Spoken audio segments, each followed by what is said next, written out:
Bismillah ar-Rahman ar-Rahim. Louange à Allah, Seigneur des mondes, celui qui a révélé le Coran comme une lumière et une guidance. Que la paix et les bénédictions soient sur notre prophète bien-aimé, Muhammad sallallahu alayhi wa sallam, sur sa famille, ses compagnons, et sur tous ceux qui suivent sa voie avec sincérité jusqu'au jour du jugement.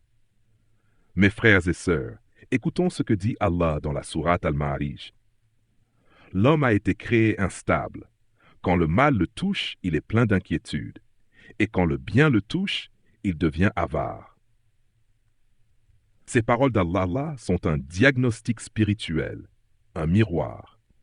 Ibn Kathir Rahmullah explique que ce passage décrit la faiblesse naturelle de l'homme. Il est dominé par ses émotions, guidé par ses passions. Il devient vite agité quand il subit une épreuve et il oublie Allah lorsqu'il est comblé de bienfaits. Mais Allah, dans sa miséricorde, ne nous laisse pas sans issue. Ibn Kathir nous enseigne que l'exception à cette faiblesse, ce sont ceux qui accomplissent la prière, ceux qui sont constants dans leur prière. Retenez bien ceci, comme le souligne aussi Cheikh Ibn Baz Rahmullah. Le fondement de la réforme du cœur, c'est la prière. C'est la salate, accomplie avec régularité, avec humilité, qui protège le cœur contre la panique, la colère, l'avarice et toutes les maladies intérieures. Allah nous dresse ensuite le portrait du croyant sincère. Il donne aux pauvres, pas seulement par obligation, mais par générosité volontaire. Il croit fermement au jour du jugement.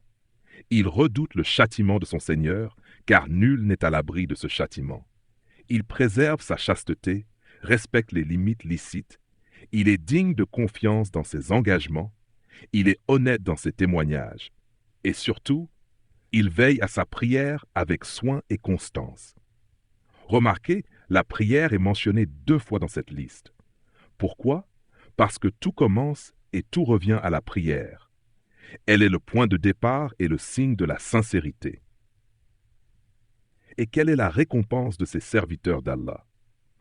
Ceux-là seront honorés dans les jardins du paradis. Subhanallah. Non seulement ils seront admis au paradis, mais ils y seront honorés, accueillis avec noblesse et distinction. Frères et sœurs, le message est clair. Si tu veux te réformer, commence par soigner ta salate. Si tu veux fuir l'instabilité, la panique, la peur du manque, raccroche-toi à la prière. Cheikh Ibn Baz disait, seule la prière sincère et régulière protège de cette perdition. Alors pose-toi la question, est-ce que je protège ma salate ou est-ce que je la bâcle? Est-ce que je donne aux autres ou est-ce que je retiens mes biens? Est-ce que je suis fiable, honnête, pudique ou est-ce que je laisse mes désirs prendre le dessus? Qu'Allah fasse de nous des priants constants, sincères, généreux, honnêtes, chastes et confiants en lui. Qu'il purifie nos cœurs et nous accorde le paradis, honoré parmi les pieux.